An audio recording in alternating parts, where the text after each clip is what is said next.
Hello everyone, welcome to CUET times. इस video में हम एक हिस्ट्री का अपना important topic which is related to Mahatma Gandhi और नेशनलिस्ट मूवमेंट से आपका रिलेटेड है, जिसमें हमारे तीनों चारों इंपॉर्टेंट मूवमेंट हैं: स्वदेशी, नॉन कोऑपरेशन, सिविल डिसोबीडियंस और क्विट इंडिया मूवमेंट। ये हम 4 पार्ट में कवर करेंगे एक वीडियो में। फटाफट से 5 से 10 मिनट के वीडियो में हम एक मूवमेंट जो है उसको कवर करेंगे और सारे इंपॉर्टेंट पॉइंट्स जो कि आपके आंसर राइटिंग में और साथ ही साथ जो है आपके सीयूटी एग्जाम के लिए इंपॉर्टेंट है, दोनों हम इस तरीके से करेंगे कि वो जो आपकी जो प्रिपरेशन है वो ब्लेंड होके एक साथ कंप्लीट हो जाए। तो स्टार्ट करते हैं। सबसे पहले महात्मा गांधी के बारे में पूरा चैप्टर है, जो इसका फर्स्ट पेज है जहाँ से इंट्रोडक्शन इस चैप्टर का स्टार्ट होता है, वहाँ से पिछले साल ही सीयूईटी में क्वेश्चन आया है। वो यहाँ से जो आपको दिख रहा है अपनी स्क्रीन पे, गैरीबेल्डी किससे रिलेटेड है। जैसे फॉर एग्जांपल हम महात्मा गांधी को फादर ऑफ द नेशन बोलते हैं।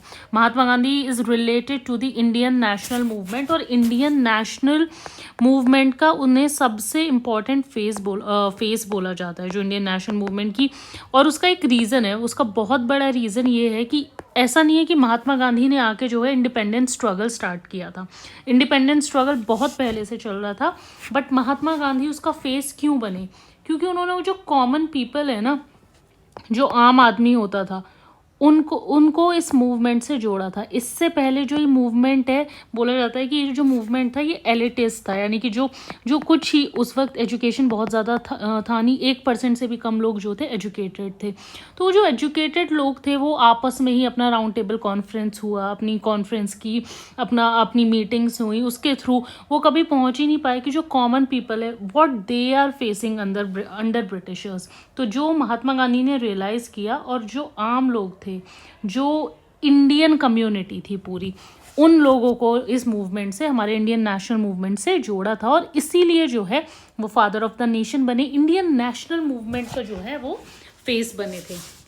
उसी तरीके से जैसे फादर ऑफ द नेशन की हमने बात कर ली, यहाँ पर दिया गया है कि महात्मा गांधी से एसोसिएटेड है। उसी तरीके से जैसे बाकी देश में भी जो फ्रीडम स्ट्रगल रहे हैं, जैसे Garibaldi is associated with making of Italy, जो है यहाँ पे दिख रहा है। Same George Washington is associated with American war of independence, and Ho Chi मिन जो थे वो वियतनाम से जो है रिलेटेड थे। उसी तरीके से यहाँ पे लिखा है कि महात्मा गांधी जो है वो हमारे किससे रिलेटेड थे? इंडिया से। तो ये सारी चीज़ें जो हैं, ये जो है आपका लिस्ट 1 और लिस्ट 2 करके match the following type question में आया था, कि एक तरफ आपको जो है लीडर दे दिए थे और दूसरी तरफ जो है आपके कंट्रीज मेंशन थी जिससे भी ये रिलेटेड है। और जो महात्मा गांधी का पॉलिटिकल करियर था, जो हमने नेक्स्ट चीज़ इस टॉपिक से इंपॉर्टेंट है, it was shaped and constrained by the society in which we live, जो हमने अभी जो डिस्कस किया। और रीज़न यही कि वो जो अपने आसपास की सराउंडिंग थी वो एकदम ही, जैसे अभी हमने बात की थी ना, जो एजुकेशन, जिनके पास एजुकेशन थी, जो लॉयर्स थे, जो डॉक्टर्स थे, वो कहीं ना कहीं वेस्टर्न चीज़ों से जो थे इन्फ्लुएंस थे। बट जो महात्मा गांधी थे वो क्या थे? कॉमन पीपल, कॉमन लोगों की तरह ही उन्होंने धोती, सादा कपड़ा जो है पहनना स्टार्ट किया था, और इसी वजह से लोग उनसे कनेक्ट कर पाए। जब आप लोगों के बीच जाके उन्हीं की तरह रहते हो तो वो बेटर आपसे कनेक्ट करते हैं। तो this is the reason that his political career was shaped and constrained by the society in which he lived. और इस पूरे चैप्टर में हम 1915 से 1948 तक का, 1915 क्यों? 1915 is associated with arrival of Mahatma Gandhi in India, वो इंडिया वापस आए थे। अब आगे चलते हैं इस चैप्टर में, देखते हैं कहाँ से। लीडर अनाउंसेस हिमसेल्फ, हमारी जो है फर्स्ट हेडिंग है इस चैप्टर की, that a leader announces himself.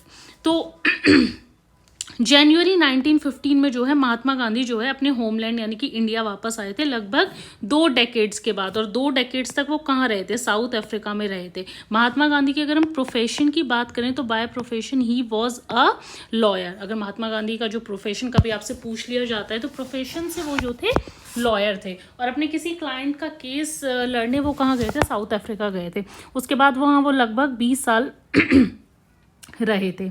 और एक हिस्टोरियन, जैसे इस तरीके के क्वेश्चन आपसे पूछ लिए जाते हैं कि एक historian whose name is Chandran Devanesan, तो चंद्रन देवानसन ने कहा है कि South Africa was making of Mahatma. क्यों? क्योंकि जो यहाँ पर उन्होंने इंडिया आके किया, इंडिया के लोगों के साथ तो उन्होंने बाद में कनेक्ट किया, साउथ अफ्रीका में भी जो जो इंडियंस की कंडीशन थी, या जो गरीब लोग थे उनकी कंडीशन थी, जो लोअर कास्ट को बिलोंग करते थे उनकी कंडीशन थी, उनके लिए जो है उन्होंने सत्याग्रह किया था।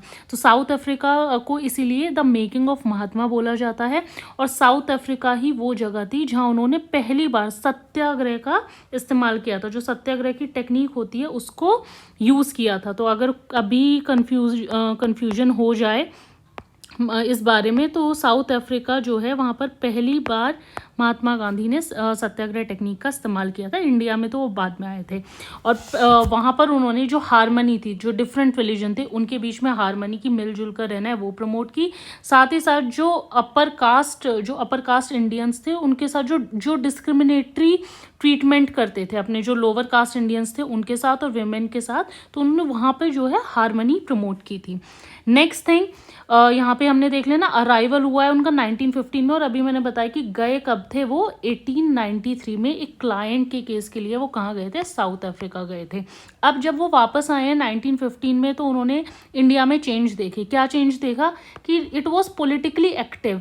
तो चैप्टर के बिगनिंग में हमने डिस्कस किया था कि महात्मा गांधी फेस बने, लेकिन ऐसा नहीं है कि इंडियन इंडिपेंडेंस स्ट्रगल उनके आने से स्टार्ट हुआ, बहुत पहले से स्टार्ट था। इसीलिए जब वो वापस आए तो उन्होंने देखा कि अब इंडिया जो था बहुत ज़्यादा पॉलिटिकली एक्टिव था। उससे पहले उसका एक रीज़न है कि एक जो है स्वदेशी मूवमेंट, हमारा जो है स्वदेशी मूवमेंट जो है इस टाइम पर हो चुका था। स्वदेशी मूवमेंट का अगर आपसे टाइम पीरियड पूछा जाता है कि जो स्वदेशी मूवमेंट था वो 1905 में स्टार्ट हुआ था। 1905 में क्यों? क्योंकि जो ब्रिटिशर्स थे उन्होंने डिसाइड किया था, ब्रिटिशर्स ने रूल जो है आपने फर्स्ट चैप्टर में पढ़ा है ना, बंगाल से करना स्टार्ट किया था। तो उन्होंने बंगाल को वो जो है इंडियन नेशनल मूवमेंट जो है उसकी जन्मभूमि मानते थे, और इन्होंने डिसाइड किया था कि हम जो बंगाल है उसी के 2 टुकड़े कर देंगे, डिवाइड कर देंगे, तो लोग जो है उसी पे ज़्यादा फोकस रखेंगे और ये जो नेशनलिज्म है कहीं ना कहीं ठंडा पड़ जाएगा। तो ये डिसाइड, हालांकि ब्रिटिशर्स ने रीज़न दिए थे कि हमें जो है एडमिनिस्ट्रेशन करने में जो है दिक्कत हो रही है, हम इसीलिए कि हम बेटर तरीके से आपको एडमिनिस्टर कर पाएँ, इसलिए हम बंगाल को 2 हिस्सों में बांट रहे हैं। बट रीज़न ये नहीं था, वो बंगाल जो है नेशनलिस्ट मूवमेंट की जो जन्मभूमि थी, इसलिए ब्रिटिशर्स ने डिसाइड किया था कि बंगाल को वो 1905 में जो है ये पार्टीशन हुआ था बंगाल का, कि बंगाल को वो 2 हिस्सों में बांट देंगे। अब सब ने उसको अपोज किया, लॉन्च हो गया था इसके लिए स्वदेशी मूवमेंट। अब स्वदेशी मूवमेंट के बारे में आपके इस चैप्टर में इंफॉर्मेशन बस इतनी ही दी गई है। जो उसके अलावा आपको इन्फॉर्मेशन इंपॉर्टेंट है वो उससे एसोसिएटेड लीडर्स की। उससे एसोसिएटेड 3 लीडर्स जो बहुत इंपॉर्टेंट थे वो थे लाल बाल पाल, यानी कि बाल गंगाधर तिलक जो बिलोंग करते थे महाराष्ट्र को, ये एग्जाम के लिए इंपॉर्टेंट है, बिपिन चंद्र पाल जो बिलोंग करते थे बंगाल को, और लाला लाजपत राय जो बिलोंग करते थे पंजाब को। अब कभी भी पूछा जाए तो लाल बाल पाल जो थे ये क्या थे, एक्सट्रीमिस्ट थे। एक्सट्रीमिस्ट का मतलब यानी कि जो बिलीव करते थे ना कि हम किसी भी तरह, हमें किसी भी हद तक जाना पड़े, लड़ाई डंडा सब हर तरीके के जो मिलिटेंट अपोजिशन करेंगे हम, ठीक है, ऐसा नहीं कि प्यार से बैठ के बातें करेंगे। प्यार से बैठ के बातें करने वाले कौन थे, वो थे मॉडरेट्स, जो बिलीव करते थे कि हम ब्रिटिशर्स के साथ टेबल पे बैठेंगे, उनसे बोलेंगे कि भाई थोड़े से राइट्स जो हैं हमें भी तो रूल करने के, कॉन्स्टिट्यूशनल मेथड से हम उससे फिर क्या करेंगे, अपोज करेंगे कि आपने इतना राइट नहीं दिया तो हम बॉयकॉट करेंगे काउंसिल्स। तो वो थे मॉडरेट्स। लेकिन ये जो हमारे लाल बाल पाल थे ये थोड़ा सा मिलिटेंट नेशनलिज्म जो होता था कि बाय फोर्स, हम चाहे कुछ भी करना पड़े बाय फोर्स जो है कॉलोनियल रूल को ऑप्रेस करेंगे, ठीक है। तो इनको हम एक्सट्रीमिस्ट बोलते थे। एक और चीज़ जो ये लाल बाल पाल का ट्रायो रिप्रेजेंट करता था वो था all India character. All India character कैसे? क्योंकि जो उनकी प्लेसेस थी, जैसे बाल गंगाधर तिलक आते हैं महाराष्ट्र से, लाला लाजपत राय आते थे पंजाब से, बिपिन चंद्र पाल बंगाल से, तो दिखाते थे कि डिफरेंट प्रोविंसेस के लोग एक साथ जुड़कर ब्रिटिशर्स को जो है अपोज कर रहे थे। अब इसके बाद आ चुका है 1915 में महात्मा गांधी आ चुके थे। महात्मा गांधी के अगर कभी पॉलिटिकल गुरु पूछे जाएं तो गोपाल कृष्ण गोखले। अब गोपाल कृष्ण गोखले जो थे महात्मा गांधी के पॉलिटिकल गुरु थे, बट अगर पूछा जाए मॉडरेट थे या एक्सट्रीमिस्ट थे तो वो मॉडरेट थे।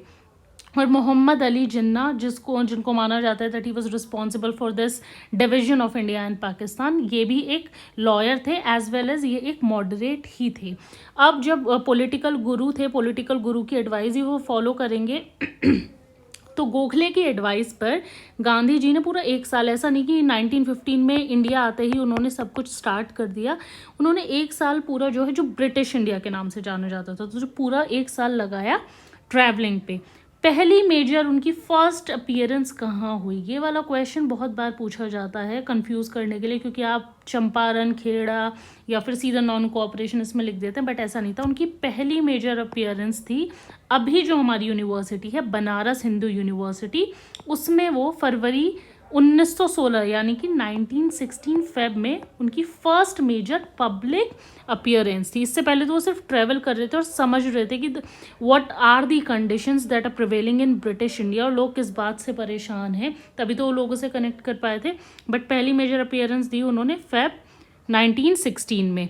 अब ये इवेंट था बनारस हिंदू यूनिवर्सिटी जो है हमारी BHU 1916 उसके ओपनिंग का। अब यहाँ पर क्या था कि बहुत सारे प्रिंस, क्योंकि इतनी बड़ी यूनिवर्सिटी जो है विश्वविद्यालय की स्थापना हो रही थी, इस्टेब्लिश हो रहा था, तो जो प्रिंस थे, जो फिलेंथ्रोपिस्ट होते थे, सबको इनवाइट किया गया था। सारे जो कांग्रेस के इंपॉर्टेंट लीडर्स थे जैसे एनी बेसेंट हुई, वो भी वहाँ जो है प्रेजेंट थी।